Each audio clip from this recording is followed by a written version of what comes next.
Okay, Assalamualaikum guys. Sekarang kita tak boleh shoot lagi sebab story ini memang real lah.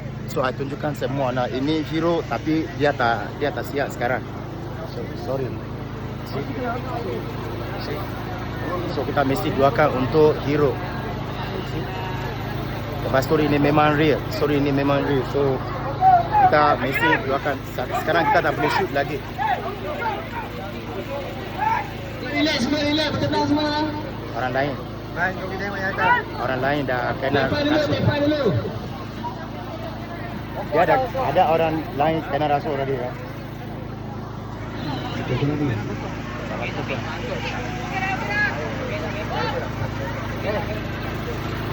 Sorry Syaz. Ini macam aku tahulah kalau I nak cakap pasal story ini atau story ini memang real, memang this is real. Hero dah kena rasuk. Ada orang lain on set ini dah kena rasuk juga. So ini bila filem ini keluar, so jangan lupa guys support filem ini insyaAllah. I harap kita boleh sambung shooting.